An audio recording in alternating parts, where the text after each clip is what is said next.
Hello and welcome to another episode of Climate Watch. I'm your host, Fei Fei. Beijing is gearing up for one of its most significant political events of the year, the Two Sessions. Lawmakers from across China will be gathering next week to discuss key work priorities for the government. And this brings us to an interesting question. What might be on their agenda for the coming year?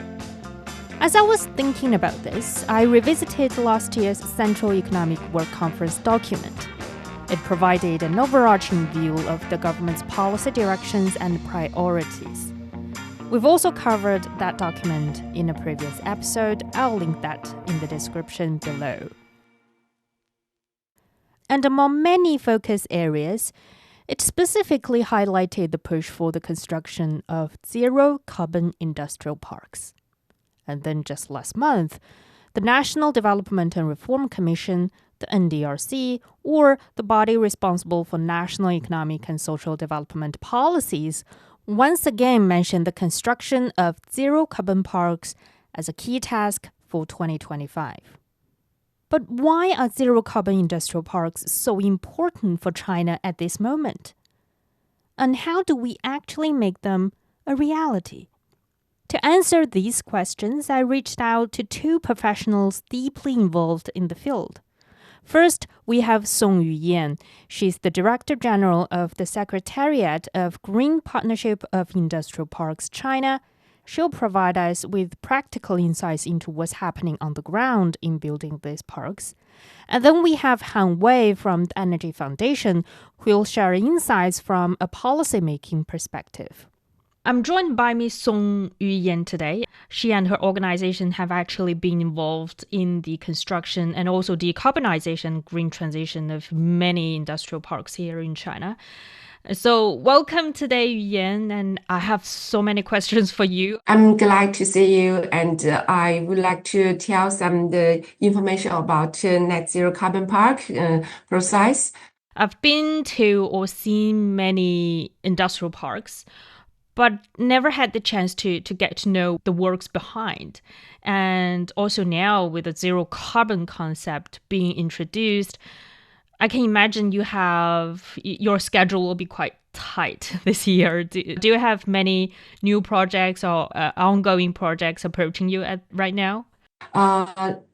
Particularly in the early this year, many industry zones just think about how to set up the zero carbon park in the zones, because this concept is so popular, but they are thinking how to make implementation about that. So let's start with basics. How do we define a zero carbon park?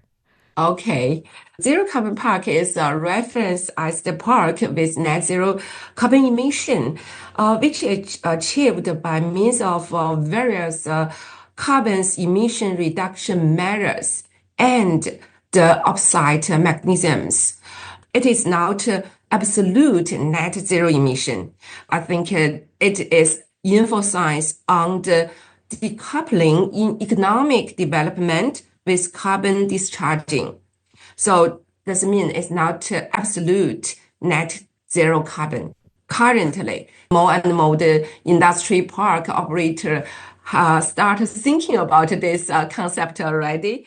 So, for example, if a city or an operator wants to build a zero carbon park, where should they begin with? This is a very good questions, because so many industry operators ask me how to start it, how to choose the location. Until now, there are not definite and unified criteria and standards in China. There are only 17 group standards about zero carbon park have been issued in local level. However, there are not a specific criteria for selecting the location. Based on my experience, the greening energy supplying is a more important issue. So that means there are some enough green energy resource nearby this park. The first step would basically make sure they have enough resources to green power.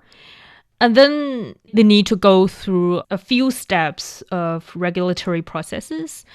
Does that involve a lot of paperwork, and how long typically would these process take? Now, the zero carbon park is still in the pilot stage. They are not the regulatory process already. As reported, NRDC just drafted a program about zero carbon park pilot, which may be referenced as pilot program of carbon peaking cities. So this work plan is just in the process solicitation. According to the regular process of the pilot program, the pilot park need to make a work plan and then be recommended by the local government and then be evaluated by the experts committee. So at last, NRDC will declare the list of pilot park name. The whole process maybe take 2 or 3 months. So I think now there are some necessary paperwork that's not too much. I'm also curious about a point that you mentioned before is that when we're talking about carbon zero park, it's not an absolute net zero carbon emissions. Why is that? Is that because of the technological obstacles that we're facing right now? I think there's many challenges in the process of net zero carbon park construction because it's so comprehensive and systematic, which need address, I think, plenty of technical, economic, institution, social, and other challenge. At present, there are two important challenge. One is the original energy infrastructure, which mainly are high carbon excise. The current power grid and the fossil fuel-based heating networks require extensive rebuilding to accommodate a higher share of green energy source. So how to achieve it? It will involve the power grids, new energy companies, enterprises users, and other stakeholders. So it will influence the cost of energy and energy supplying. Another very important issue is about technology. The neutrality of low carbon techniques and their integration are still not enough. So there are notable technological gaps in so many areas with intentional innovations such as long-term energy storage and cost-effective carbon capture and storage. That means CCUS technique, which make parks operator worry about the economic feasibility and the safety after a complication. That's very interesting because I'm also very curious about the costs for these parks. Does operating a zero carbon park normally comes with higher costs compared with regular or normal industrial parks? So I think we cannot say it's normally it's higher than the normal park. It is based on the decided by the local resource of the green energy and some materials, and also about the technical levels. So of course, in the short term, in the mall area, the cost is higher than normal parks. But enterprises also face more competitive business environment and more strict standards of emission discharging.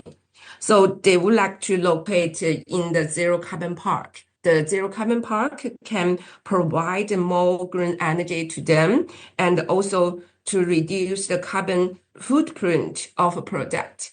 So can utilize the integrated the water and the waste treatment plant. Maybe they can reduce the cost for the production in the process for the enterprises and also benefit the reputation of the company's ESG. So this provide more benefit for companies. The net zero carbon park is a suitable choice. And I think maybe in the future, more and more enterprises would like to select net zero carbon park. You also mentioned about the water management or the sewage management in the park, which is also very interesting because when we are talking about the zero carbon parks, we're not only talking about the green energy sources or what kind of companies are settled in. There are also these, I would say, detailed infrastructure management. Is that also a very big challenge in the daily management of a zero carbon park? Yes, I know this. Before working for this organization, I'm working in industry zones as a director of EPB. So the daily work just provide monitoring for the environmental emission discharging from the enterprises. If industry try to make a green transformation, first step just to set up and build the green infrastructure, provide integrative service for the enterprises. This is a good model. Enterprises can follow definite standards to deal with the wastewater and hazardous waste and normal waste. So for the monitoring and I think it's not difficult. We can just follow the higher standards to monitoring the discharge of waste of pollution from the enterprises. That's okay. And also, it's more easy because in the industry zones, we apply intelligent solutions about the management. We can quickly to find hazardous pollution discharging. This not to enhance the cost, make monitoring easier. So that's my experience. In the construction stage, need spend more money for the green infrastructure building. So it means the costs are sort of moved ahead to the initial stage of building the parks. But when it got into operation, the cost won't necessarily be higher, even maybe lower at some point. So it's more of about the calculation as a whole instead of at each of the step. And another question I have is about industrial parks, really, because zero carbon park essentially is also a kind of industrial parks. At this stage, when we're talking about zero carbon parks, are they building it from scratch, or most of the park operators are thinking about transforming current established parks into net zero carbon parks? There are two ways. One just original current industry park make transformation for the zero carbon park, and also maybe for new industry park in the stage of design, the zero carbon park concept have been applied for that. Industry park is a successful model for the Chinese economic development. Until now, there are more than 2,500 industry zones above provincial level. And I want to give you an example for the national economic development zones. This is one kind of industry zones. Until now, there are more than 200 about national level industry economic development zones. They can achieve more than 11% of whole country GDP and only spend 0.3 point of whole country land. So that's a good example. They can just use a very small land area can produce huge benefit. And also there are some big industry zones, more than I think near 500 square kilometers, but it's very difficult to change to whole big industry zones to net zero carbon park. They will select some park in the zone, small park, maybe 5 or 10 square kilometers. Some enterprises in there, they just make some green transformation. They can build some green energy infrastructure, and they can make industry enterprises to apply for low carbon technique. And then they can provide some intelligent energy monitoring. So that's a good model. It's a small model that can to be copied in the future. It seems like a lot of parks have already been experimenting or operating their own zero carbon or low carbon versions of industrial parks. Can you share with us some of the successful examples right now in China? Okay, so in China, many industry zones have applied for the green development. 20 years ago, the eco-industry park concept have been applied in so many industry zones already, like the Tianjin Economic Development Zones. They have applied EIP construction and to organize some industry symbiosis program, make by product exchange between industry companies. And also they set water in wastewater, recycle water plant, and provide some service for the low carbon technique to the enterprises companies. And also in recent year, in the west of China, there are enough green energy like内蒙古, the set up a zero carbon park. I think 100% they can provide to the enterprises. And the enterprises located there get enough the green energy and use the low carbon technique. They can achieve absolute net zero carbon. So the different level industry zones just try to make green transformation in China already. So we can imagine that more such parks could be in the works. I guess your work this year will be more busy probably than before.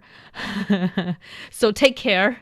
Thank you. I will try my best to provide some the technical support for the industry zones. Thank you, Yuyan, for today. Thank you. I'm glad to see you. We are going to offer you a broader picture of the position of zero carbon parks in China, especially in China's climate policies. And for this, I invited Ms. Han Wei. She's the program director of China Industry with Energy Foundation. Energy Foundation is an organization dedicated to sustainable energy development and has been working in China since 1999. Hello, Wei. Thank you for joining us on Climate Watch today. Hi, Faye. Thank you for inviting us to join this program. I know you just wrapped up a trip about industrial parks very recently. So how was the trip? Was it also related to the concept of zero carbon parks? Well, yeah, last week I had two trips. One is to Hainan. That one is dedicated to industry park program. One of the reasons of it getting a lot of traction now in China is with the Central Economic Work Conference last year. And for the first time, it explicitly voiced support for the development of zero carbon parks. And it sort of gave the market a confidence boost. And I'm very curious about this is why is China pushing the development of zero carbon industrial parks, and why are these parks important? These industry parks are characterized by intensive energy and material consumption, so they heavily rely on fossil fuels. At present, China has approximately 2,500 industry parks at the central and provincial level. It accounts for about 50% of the industrial output and 35% of energy consumption and 31% of carbon emissions. So considering all types of industrial zones of about total 50,000 industry parks in China, so these figures will be even larger. So considering all these, the economy significance, the energy consumption and carbon emission, so the decarbonized industry parks are very crucial. We also see industry parks serve as a crucial venue and ground for zero carbon solutions. For example, zero carbon energy system can be established by deploying solar and wind energy within these parks. Among all the enterprises within the park can be facilitated by upgrading industries and foster the synergy and coupling development of different industries. Actually, in the past, China has put great efforts promoting green industry parks. but significant gaps still remain. So these efforts provide a foundation, yet further decarbonization are necessary to align with the overall net zero targets. And I'm also very curious about the concept of zero carbon parks, which isn't really new. It can be dated as early as around 2000, with European countries having very early experiments and initiatives. But then it was called eco-industrial parks instead of zero carbon parks. How has this concept of eco-industrial and zero carbon parks evolved, especially here in China? Because as you mentioned, we've also have very long history when it comes to industrial parks. Yeah, well, as you mentioned, it's right that I think for the European development of the industry parks, the concept of zero carbon parks isn't new. They start with the eco-industry parks at the very beginning by deploying the efficiency circular economy. But at that stage, very early stage, that's not the absolute zero carbon emission industry parks, but they had very good foundation for the later stage to creating and establishing the net zero emission industry parks. For China, I think it's very important to mention the government's role at first. I think the government plays a very important role in terms of the planning, financing, and managing the industry parks. The development and the operation of industry parks are heavily state-driven in China, and we have this kind of park management committees usually for each industry park, who with certain administrative powers will facilitate the implementation of government policies and oversee operations. I think that's very unique for China. And during the past decades, China has initiated multiple green industry park programs, such as national demonstration, eco-industry park, demonstration park for recycling transformation, as well as a national pilot of low-carbon industry parks, extra. And so all these efforts laying a solid foundation for the zero-carbon transition in the coming years. And also, it's worth to mention that after China's pledge to achieve carbon neutrality by 2060, the industry parks decarbonization became a national priority. So the action plan for carbon dioxide trials. So to further implement the action plan and build pioneer demonstrations in 2024, NDRC and several ministries jointly launched the notice on promoting carbon peaking and carbon neutrality by national demonstration. So later that year, the Central Economic World Conference, as you mentioned, just introduced to establish zero carbon industry parks for the first time, elevating the strategic significance of the decarbonization of industry parks. So as I mentioned earlier, industry parks serve as a very important and key testing ground for zero carbon pathways. So I believe this year that will be a priority for to creating and establishing net zero industry parks, including integrating renewable energy, industrial symbiosis, and the digitalization management systems to optimize energy and resources use. So all these transformation efforts will be essential for aligning industry development with China's long-term carbon neutrality goals. Since you mentioned about, building and constructing net zero carbon parks will be a key task for this year, then what kind of challenges are we likely to meet for the future development of the parks? Well, since industry parks involve various many stakeholders, and so building the zero carbon industry parks is a highly complex process, and the transition face challenges in policy, cost, infrastructure, technology, and coordination among all these stakeholders. So, for example, in terms of regulatory and policy gaps, there is still a lack of very clear transition pathway for facilitating the transition. The new numerous and various types of parks in China are commonly featured with different development levels, stages, and models. So it requires differentiation in the transition pathways and tailored solutions based on in-depth analysis. And there's still a lack of unified standard systems regarding carbon accounting emission standards. So all these are necessary to guide the industry in implementing effective emission reduction actions. And also in addition to this policy gap, we also see there's a high initial cost for this transition. So transitioning to a zero carbon future requires a significant investment in various aspects, such as renewable energy systems be deployed in the industry parks, and efficiency improvement and material recycling technologies. So all these may cause high investment. So the high investment may lead to enterprises' resistance and hesitation, in particularly under the current condition of the global economic uncertainty. And also at the same time, we say to decarbonize an industry park, and we need zero carbon infrastructure. But there's currently still limitation for the zero carbon infrastructure system, and all this need further efforts to promote zero carbon infrastructure.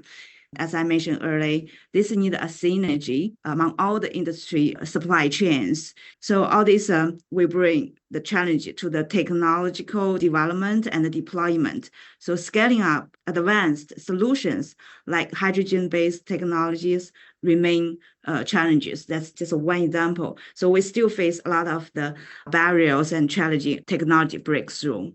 There seems a lot of obstacles standing in the way of further the development of zero carbon parks. How can different parts involving in the construction of the parks continue to work together, and how can they improve in terms of their, for example, communication or the way they work? Multiple stakeholders, such as the government management committee in enterprises and financial institutions. So all of them will play a distinct but interconnected role.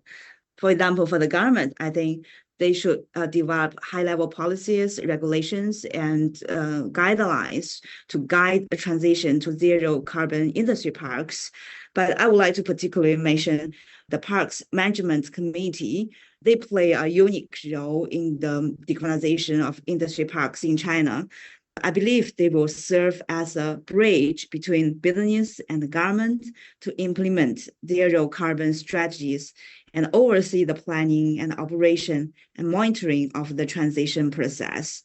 They also can put efforts in establishing the supporting platforms and policy systems for the park's transition, including consumption, carbon emission counting system, and enterprise evaluation standards.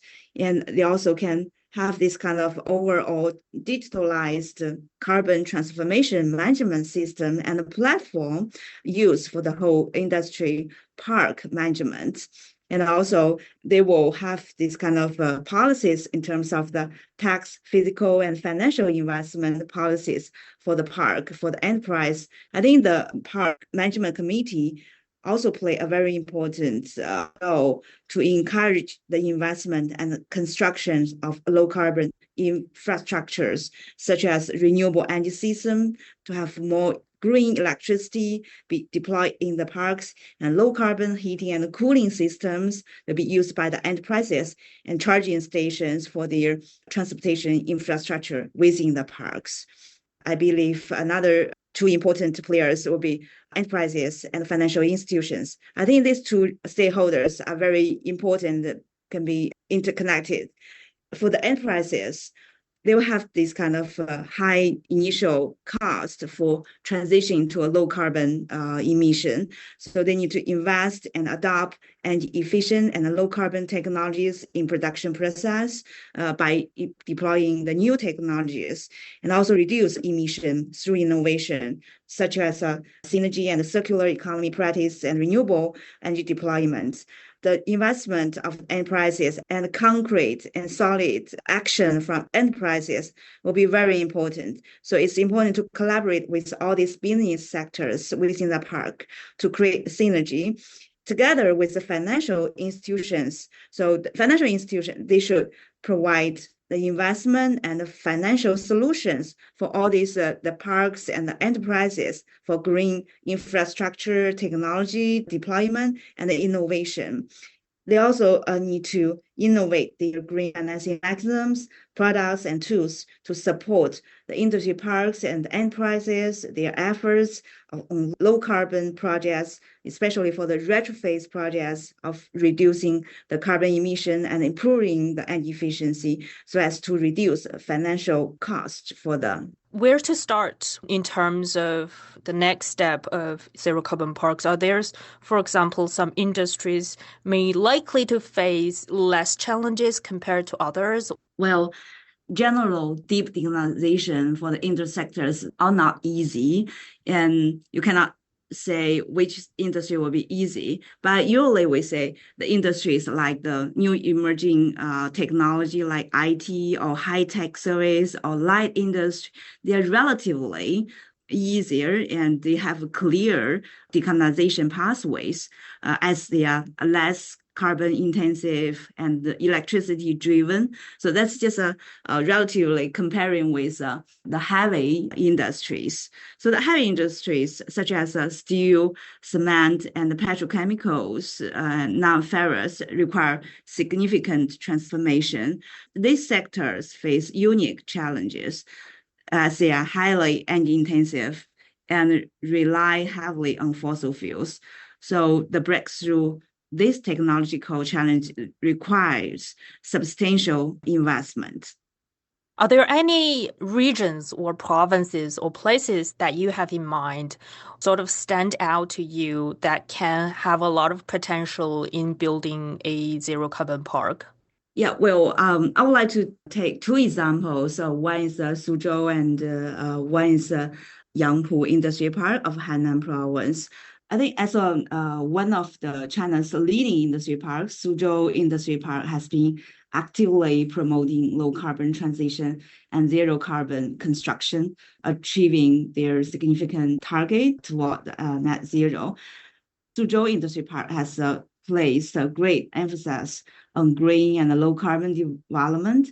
It has conducted intensive research on pathways and implementation plans for achieving their carbon peaking and carbon neutrality target within their park. Suzhou Industry Park has successfully been designated as one of the first batch of carbon peaking pilot park by NDRC. And this park has actively undertaken innovative practices, such as establishing a low carbon measurement platform. It has taken the lead in developing a dual carbon management mechanism for the park, which includes setting carbon counting guidelines, implementing carbon budget management system, and introducing enterprises carbon performance evaluation system through their carbon efficiency goals. So all these fundamental measures drive the park's long-term transformation efforts. And they also initiate this kind of pilot demonstration among all these enterprises by establishing the Zero Carbon Factory and the Top Runner demonstration program. In addition to Suzhou's work, and I also would like to take Yangpu Industry Park of Hainan Province as another example. Yangpu Economic Development Zone is a typical example. The park is dominated by the petrochemical industry. The zone serves as a major industrial area in Hainan Province. In 2022, the output value of the petrochemical industry alone account for 25% of the province's total industrial output value. Decarbonizing the zone is highly challenging due to the intensive nature of industry. However, Hainan and Yangpu fully recognize that a decarbonized park, optimized in industrial structure and supported by zero emission energy and transportation infrastructure, will be a crucial driver of Hainan's future economic competitiveness. The opportunity lies in reshaping its petrochemical and chemical industry by substituting fossil fuels and fossil raw materials with green electricity and green hydrogen. This can be achieved by integrating nearby renewable energy into the park, leveraging the zone's nearby abundant offshore wind sources. The Yangpu zone is planning to extend its industry chain to develop clean fuels and promote the construction of zero carbon port. This could be also a very effective model for zero carbon transformation with replicable values for other industry parks. It's still unclear exactly what will be on the agenda for lawmakers next week, but we'll be keeping an eye on any developments related to green development. So stay tuned as we bring you more updates on China's 2025 work plan with a special focus on sustainable development. And as always, remember to follow this podcast for all the latest updates. You can also subscribe to my newsletter, Rivers and Mountains, for a more in-depth breakdown of key documents and policies. A huge thank you to Song Yuyan with Green Partnership of Industrial Parks China and Han Wei with Energy Foundation for sharing their insights with us. And thank you for tuning in to this episode of Climate Watch. If you have any questions about climate change or suggestions for future episodes, feel free to reach out to me at fei.fei@cgtn.com. I'd love to hear from you. Until next time.